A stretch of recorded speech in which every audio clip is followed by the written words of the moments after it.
Hello दोस्तों आज हमारा टॉपिक है हिमाचल प्रदेश के मठ गुरुद्वारे वो गिरजाघर।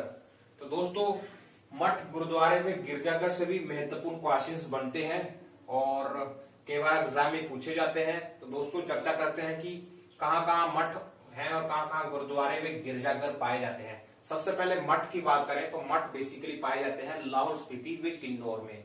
तो सबसे पहले हमारे पास दो घाटी है, ऊपर वाली लाहौल घाटी है और नीचे वाली स्पीति घाटी है। तो स्पीति घाटी में सबसे पहले हमारे पास की गोंपा प्रमुख है और हमारे पास तावो गोंपा। तो ये दो प्रमुख गोंपा है या मठ है, आप उसे गोंपा भी बोल सकते हो या मठ भी बोल सकते हो। ये दोनों का है स्पीति घाटी में है की गोंपा व तावो गोंपा। इसके बाद हमारे पास लाहौल स्पीति में लाहौल घाटी में हमारे पास है गुरु घंटाल गोंपा या मठ। इसके बाद हमारे पास किन्नौर में, तो दोस्तों किन्नौर में हमारे पास है पुह मठ। इसके बाद हमारा गोंपा मठ के बाद हम पढ़ते हैं आगे गुरुद्वारे में। तो दोस्तों गुरुद्वारे में हमारे पास सबसे पहले नीचे सिरमौर से, तो सिरमौर में हमारे पास है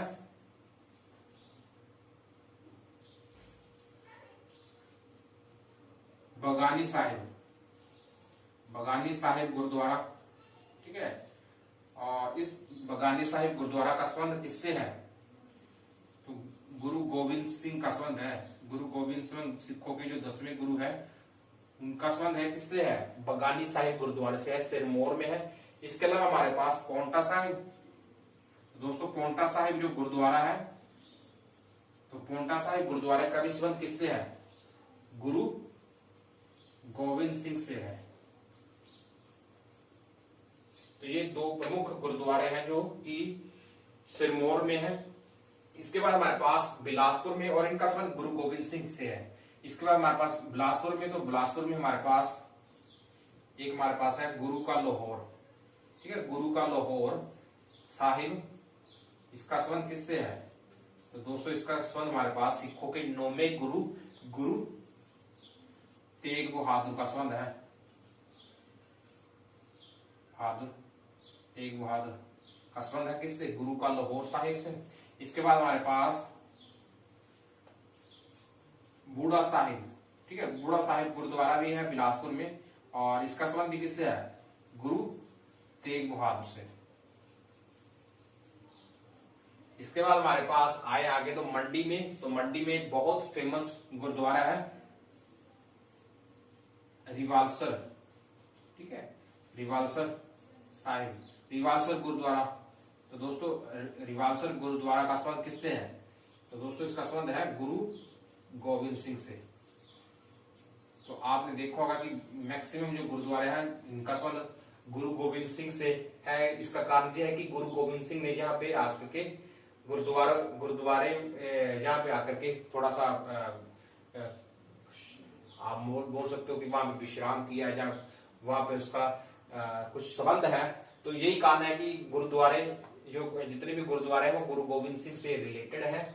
और जो गुरु गोविंद सिंह का जो संबंध रिवालसर गुरुद्वारे से है, इस गुरुद्वारे में हिंदू और सिख और इसका बौद्ध का भी एक तरीके से रिलेशन है रिवालसर गुरुद्वारे से। इसके साथ हम पढ़ते हैं। इसके बाद हमारे पास बचता है कुल्लू का गुरुद्वारा। तो कुल्लू में हमारे पास एक है मणिकर्ण, बड़ी फेमस गुरुद्वारा है मणिकर्ण गुरुद्वारा।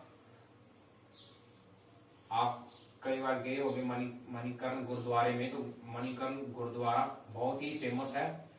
इसका संबंध है गुरु नानक देव से। गुरु नानक देव से संबंध है। इसका कारण यह है कि गुरु नानक देव इस मणिकर्ण गुरुद्वारे में गए थे और उनके बाद ही इस गुरुद्वारे का निर्माण किया गया था। इसके बाद हमारे पास अब आते हैं गिरजाघर, ठीक है। तो गिरजाघर में सबसे पहले शिमला के रिज में एक चर्च है जिसका नाम है क्राइस्ट चर्च, ठीक है। शिमला के रिज के मैदान में है। इसके बाद एक और चर्च है, तो वो है कोटगढ़ में, जिसका नाम है Saint Mary church. Saint Mary church ये कहाँ है? शिमला में है। ये कहाँ है? कोटगढ़ में। और ये कहाँ था?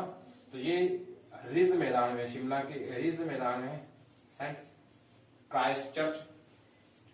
इसके बाद सोलन के कसौली में, सोलन के कसौली में भी है एक क्राइस्ट चर्च। इसके बाद चंबा की, तो चंबा के डलहौसी में हमारे पास सेंट जॉन चर्च है। इसके बाद हमारे पास चंबा के डलहौसी में ही सेंट एंड्रयू चर्च है।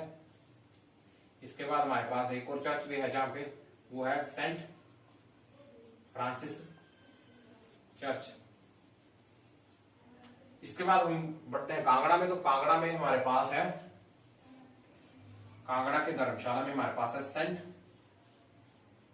John church. Saint John church का संबंध है धर्मशाला से। तो यहाँ लॉर्ड इरविन की समाधि भी है। ये क्वेश्चन बार बार पूछा गया है कि सेंट जॉन चर्च जो कांगड़ा के धर्मशाला में है, उसमें किसकी समाधि है? तो ब्रिटिश किस लॉर्ड की समाधि है? तो वहां पे हमारे पास है लॉर्ड एल्गिन की। ठीक है, लॉर्ड एल्गिन की समाधि है कहां पे? सेंट जॉन चर्च में। इसके बाद पालमपुर में भी है एक सेंट जॉन चर्च। ठीक है, पालमपुर में भी है एक सेंट जॉन चर्च, कांगड़ा के पालमपुर में। तो दोस्तों इस तरीके से ये है एक महत्वपूर्ण चैप्टर, और यहाँ से क्वेश्चंस बन सकते हैं। आप इस क्वेश्चंस को देख लेना। और एक बार फिर से मैं आपको बता देता हूं, तो हमने पढ़ा कि लाहौल स्पीति में लाहौल की घाटी में गुरु गंडाल गोम्पा या मठ है। इसके बाद स्पीति में दो है, एक की गोम्पा और ताबू गोम्पा। मैं बस वही करवा रहा हूँ जो कि काफी इंपॉर्टेंट है और जहां से क्वेश्चंस बनते हैं। किन्नौर में है कुह मठ, और शिमला में हमारे पास हमने जो इसके बाद चर्चों के बारे में पढ़ा, तो शिमला में हमारे पास क्राइस्ट चर्च था, रिज के मैदान में है एक सेंट मैरी चर्च है, कोटगढ़ में है। ठीक है, सिरमौर में हमारे पास गुरु गोविंद सिंह से रिलेशन है, बगानी साहिब गुरुद्वारा है, और एक गुरु गोविंद सिंह गुरुद्वारा पोंटा साहिब में। और शिमला के सोलन के कसौली में क्राइस्ट चर्च है। इसके बाद बिलासपुर में मोस्ट इंपोर्टेंट गुरु का लाहौर साहिब गुरु तेग बहादुर का संबंध है, और बूढ़ा साहिब गुरु तेग बहादुर का संबंध है। ठीक है, इसके बाद मंडी में रिवालसर गुरुद्वारा है। ये वही गुरुद्वारा है जहां तीनों ही धर्मों का एक तरीके से वहां पे एक तरीके से द्वार है, द्वार बोल सकते हो आप, जिसमें बौद्ध सिखों और हिंदुओं का इसमें संबंध है। इसके बाद हमने पढ़ा तो कुल्लू के मणिकर्ण में गुरु नानक देव जी का गुरुद्वारा है, अर्थात गुरु नानक देव जी के गुरुद्वारा का इनका संबंध है, क्योंकि गुरु नानक देव वहां पे गए थे मणिकर्ण गुरुद्वारे में। और एक बहुत ही फेमस गुरुद्वारा है कि कुल्लू में है। चंबा के डलहौसी में Saint John church, Saint Andrew church और सेंट फ्रांसिसी चर्च है। तो दोस्तों इस तरीके से हमने वीडियो को कंप्लीट कर लिया है। वीडियो को देखने के लिए आपका धन्यवाद।